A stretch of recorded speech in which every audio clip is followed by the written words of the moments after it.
Hello and welcome to The Stack, a very special show today. I speak with photographer Ethan James Green, who was chosen to shoot the iconic Pirelli calendar. We also celebrate 80 years of France's leading daily, Le Monde. Enjoy the show.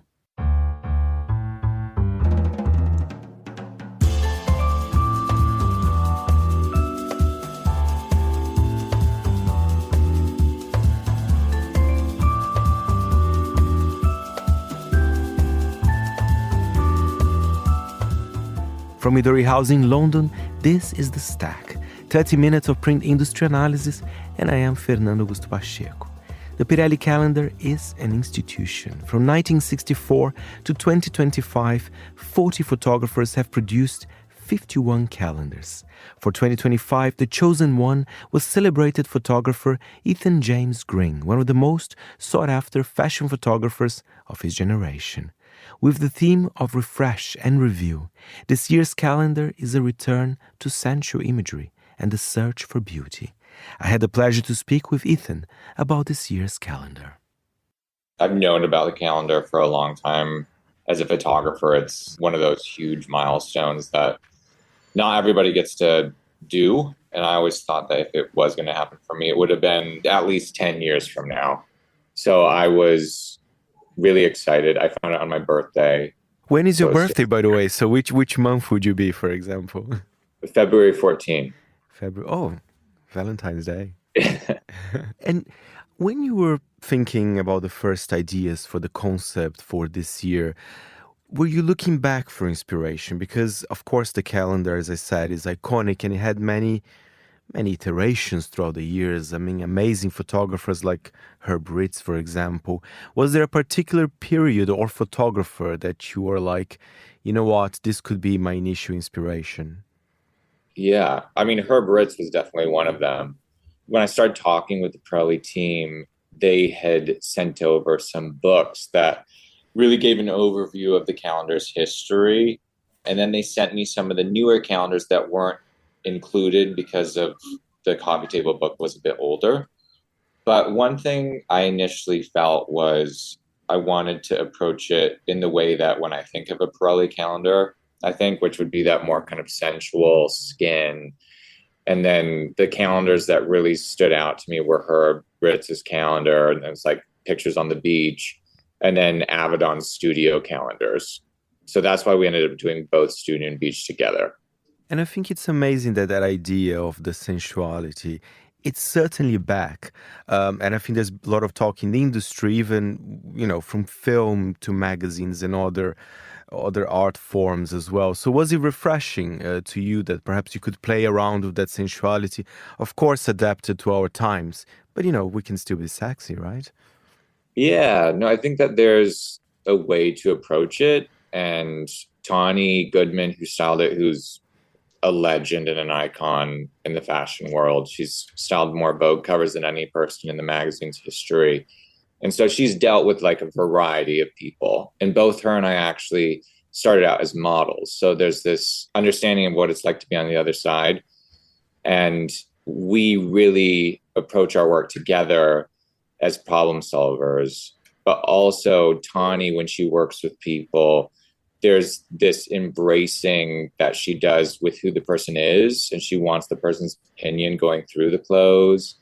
So with this, because there was lack of clothes, we were able to kind of go through, and she would do style outs with each talent, and then they would kind of gravitate to wearing however much they wanted, and they would do big boards, and then I would walk over, and then the three of us would just go through everything and decide what we were going to do. And we kind of let the talent lead. And for a picture like this, I mean, with pictures in general, you want the subject to be comfortable.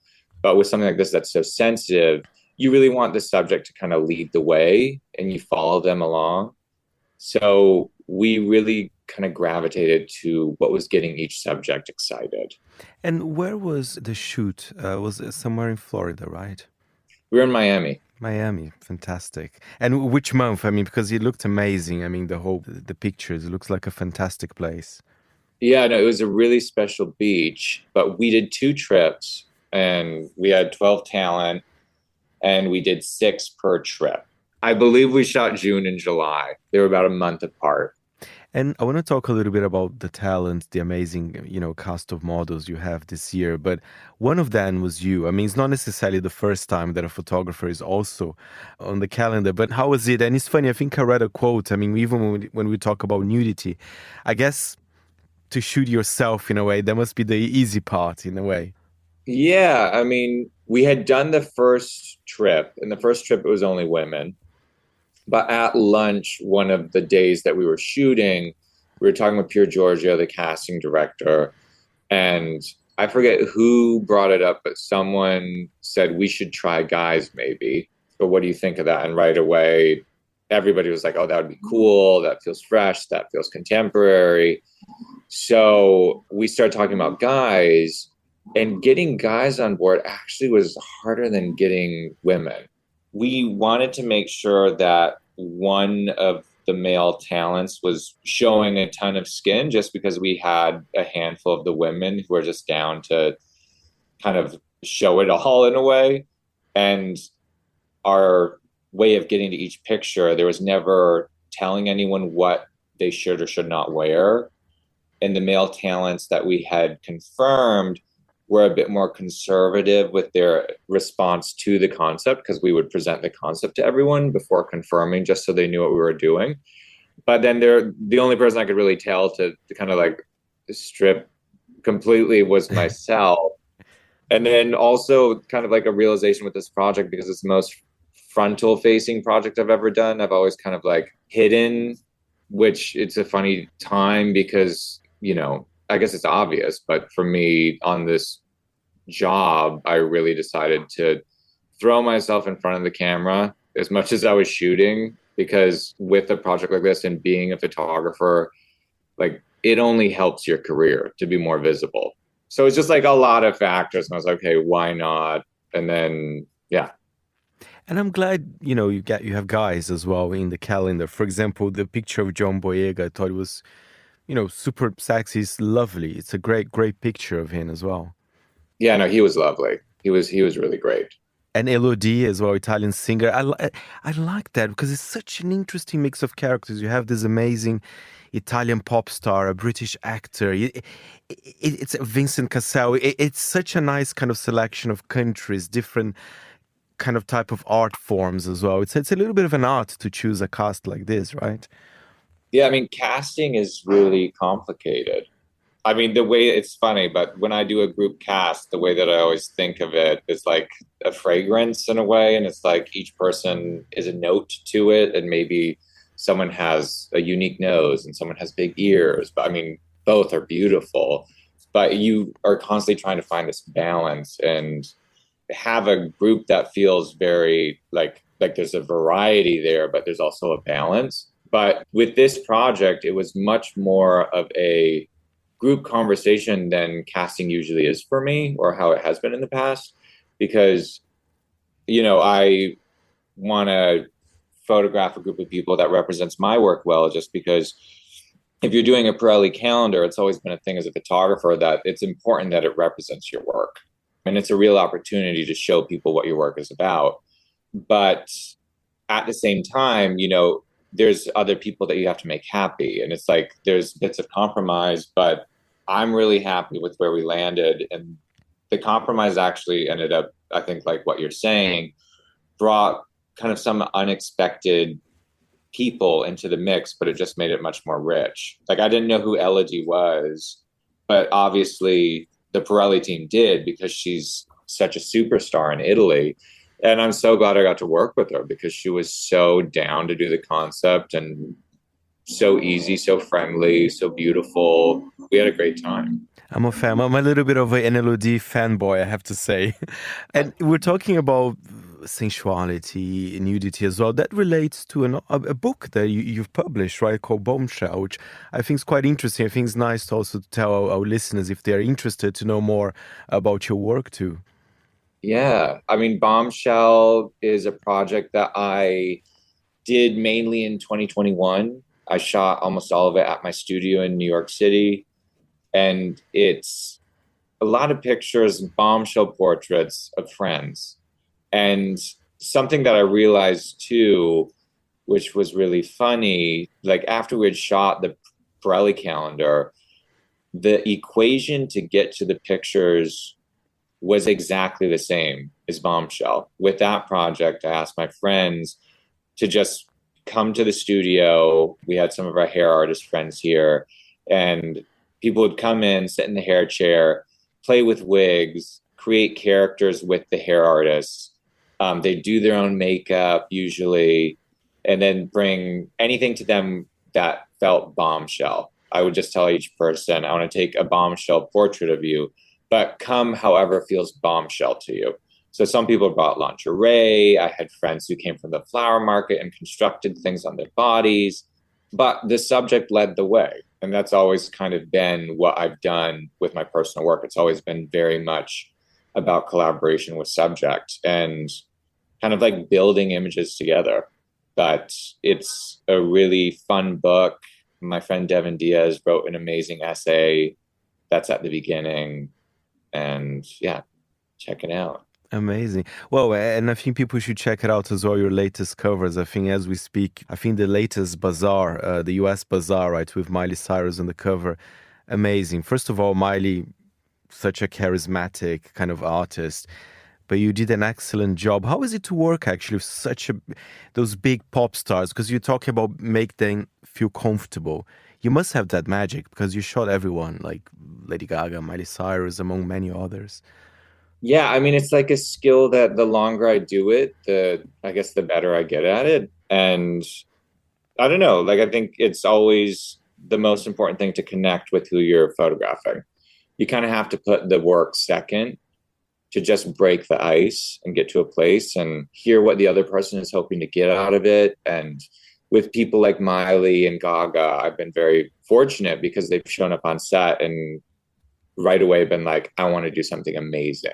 And there's a real commitment to creating pictures. And that's not something that happens all the time with celebrities. And sometimes you just, you gotta work with what the person's coming to set with. And sometimes it's really hard, but sometimes you have magical moments like I was able to have with those two. And yeah, it's just a privilege to be able to document that and have someone see your work and be excited about it and just want to collaborate with you. That's fantastic. And Ethan, I can't forget as well, I have to give a shout out to my friend, Veronica Dittin. She was the art director of the project. Oh my God, yeah. I love her. So I had to mention, how was it to work with her? Veronica was amazing. Like we ended up with such a beautiful calendar in the end, all because of Veronica. She cares so much about what she does. And we were at the printer and like I would sit with her and like she would circle little specks of reflection in the water and it would be on the edge of the image and she'd be like, let's remove that just because it's taking the eye away from the person. Like little details like that. And I get very, I'm a perfectionist, but she took it to another level. It helped us have like a really, really gorgeous calendar. And she's so talented. The taste is beyond. And I don't know, we were able to create something that was different than any of the recent calendars. It's a bit smaller. It's quite luxe. It's very standard calendar size, but it's just, very, very luxe. She did a phenomenal job. Thank you very much. Ethan James Green there, photographer of the 2025 Pirelli calendar. Also a shout out for the art director, which was Veronica Dittin, who was a guest on The Stack this year.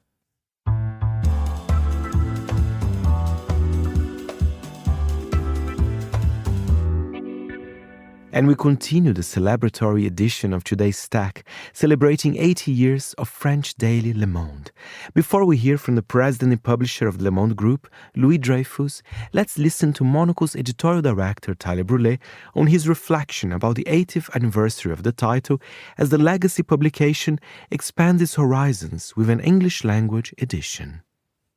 I think that they're sitting, of course, in the middle of a very interesting France at the moment, because you have a tale of many nations. You have, of course, a Paris and a France, it's still probably riding a little bit of a high off the back of the Olympics. So there is this, still this sort of sense of success around that. Of course, you have a government which is completely in disarray. And then, of course, in the middle of a week with, of course, one of the biggest natural catastrophes ever seen, off their stretch of the east coast of Africa as well. Of course, the typhoon that hit Mayotte. So here you have a government trying to struggle with that. Of course, it is the lead story if you look at Le Monde at the moment. But yet at the same time, Chris, you have the CAC 40. Of course, you have France Incorporated and many corners of that still doing incredibly well, despite the state of the government. And then in the middle of all of that, you have Le Monde, the largest newspaper brand in the country, and one which is also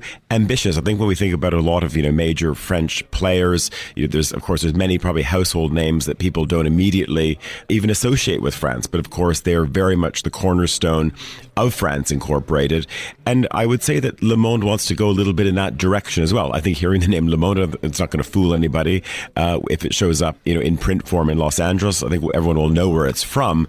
But nevertheless, you're looking at a newspaper which is now looking far beyond the borders of metropolitan France, and of course far beyond the borders, of course, of France's far-flung territories as well. They are absolutely looking beyond the borders, as you say, not only because of sort of the interest that there is in France at the moment, the way that you outline it, but they're also using that to make an international impact. They have an English language edition now. That's not an easy transition to make. You know that I worked on trying to help a German publication do the same thing in a previous life. I wonder what your sense is of kind of how Le Monde has gone about internationalizing itself.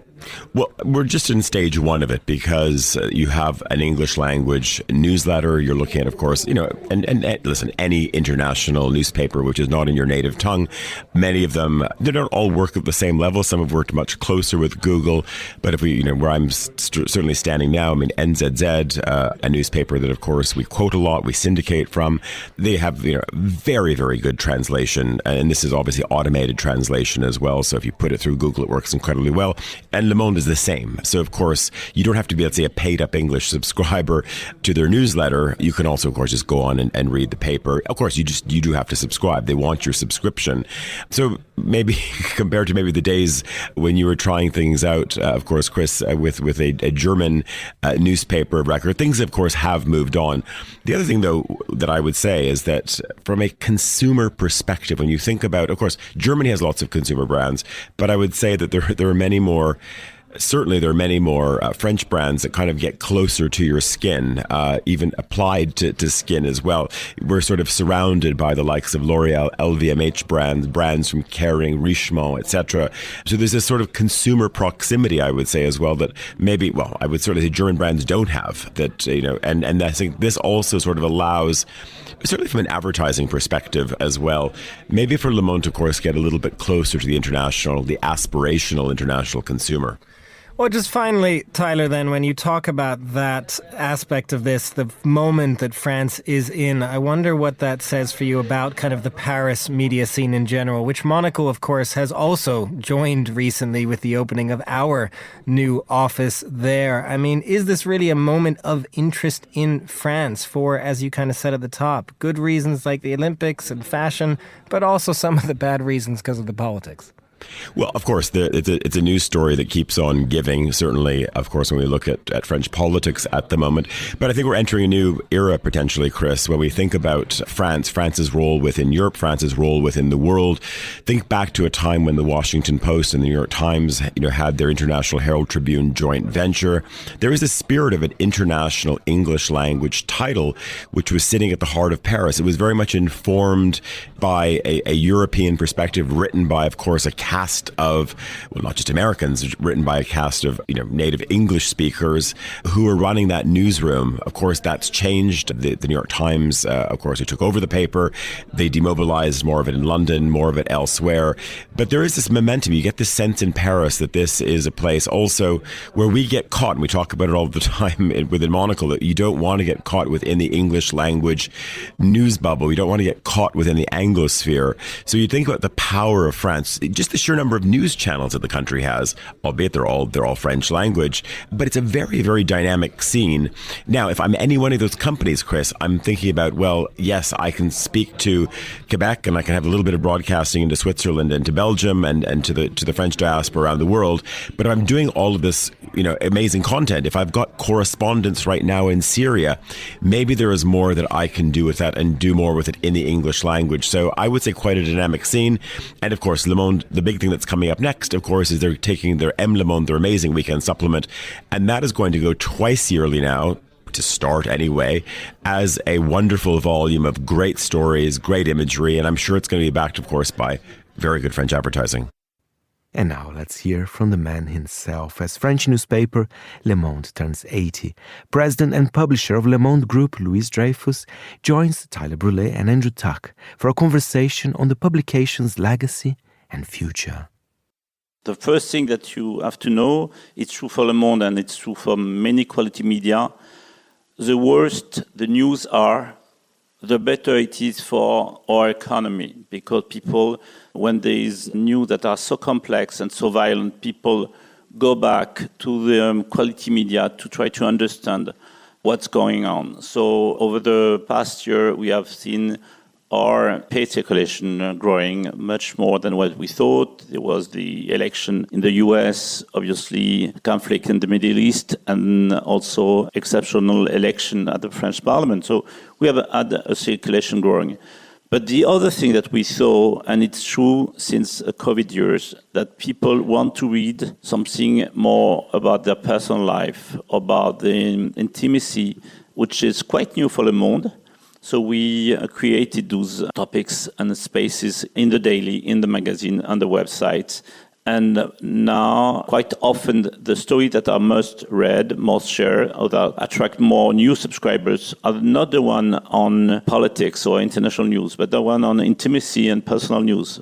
Because when the world reached this level of violence, people want to have access to peaceful piece of content. And in this way, what we are doing with Le Magazine du Monde is quite a success in trying to build a safe environment for readers. Can I ask you the commercial side of that question? There is so many conflicts in the world and so many difficult things happening, and it's making some people are very cautious about what 2025 will look like. What's your view as you look over the horizon to 2025 for what it will mean for the commercial partners you have as well? Are you seeing some nervousness, or do you think that people are going to be a little bit more confident as the year begins? We saw two things on the French market when the French president decided, surprisingly enough, to call for a new election. There was a complete stop in advertising because nobody understood what was going on. They wanted to have some security on what was the next step, so it stopped. Then we saw on the luxury good market, but I'm sure everybody here know that the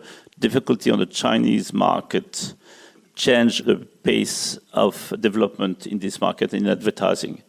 But for the strong brand, if you are able to explain what is your audience and what is your identity, I think we are still able to get advertisers to follow us. And we have different projects for the year to come, and the contact we have had with advertisers were positive. So if you can give them a prospect in terms of development of new audiences, then you can get a contract. So we are quite optimistic, and I'm sure that in a few months after this slowdown, March or April, it will go back as before. Maybe let's just take a step back when you talked about launching these new series, these new initiatives.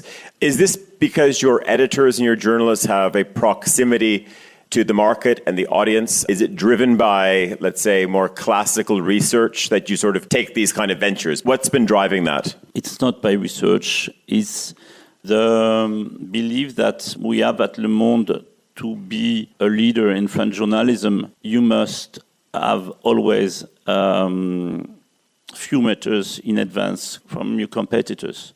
Even though we are the largest newspaper in France for 5 to 6 years, even though we are still growing, we want to reach a new audience. The main challenge is how can we make sure that the under 20 years old will read Le Monde for the next 30 to 40 years. So we're investing a lot in this younger audience on digital networks, on Snapchat, YouTube, on TikTok, but with digital product. And whenever we have a project, there must be an editorial project at the core of this development. Otherwise, we wouldn't do it because all of our DNA is centered on digital stuff. So if there is a project, that means that is at the beginning, there is a journalist who want to lead this project. And then our advertising team and marketing team are trying to see if there is a market. But at the beginning, there is an editorial point of view. Most people in the room know that you're moving to English language. Of course, there's already an English language edition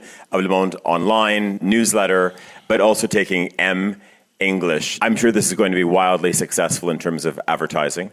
Does this help shore up the revenues that you might hope to be getting from this future generation? Or is doing Le Monde global more of a brand play? It's both, actually. 2 years ago, we started with a digital edition in English of Le Monde. Thanks to artificial intelligence, we were able to invest in translating 70% of our daily content to have Le Monde in English for the one who are subscribing to Le Monde. If you go to the app, you can see that you can switch to the English edition. You will have the same experience, but you can reach a wider audience. The bet was, we know that the American market has a tremendous number of digital subscribers for news. If we can get a small chunk of them to subscribe to Le Monde edition, it will be very successful for us. So we launch Le Monde in English, and we see that every time there is intense news, election in France, election in the US, we see this number of subscribers in English growing. For M, it was a mix of this success plus strategy of building a core brand with M, thanks to Marie-Pierre Lannelongue. She launched this magazine, she launched the digital venture, she launched events.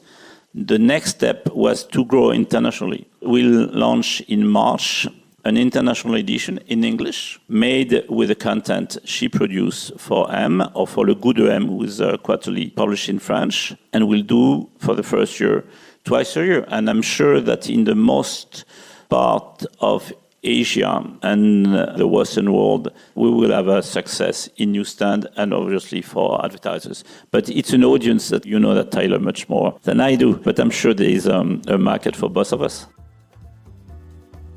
And that's it for this week's show. My thanks as ever to our editor, Jack Jewers. Any comments or queries, feel free to write to me, Fernando, at fbandmonaco.com. And remember, we're back next Saturday at 10 a.m. London time. Meanwhile, you can always listen again at monaco.com and subscribe on Apple Podcasts and Spotify. You've been listening to The Stack. I'm Fernando Augusto Pacheco. Merry Christmas.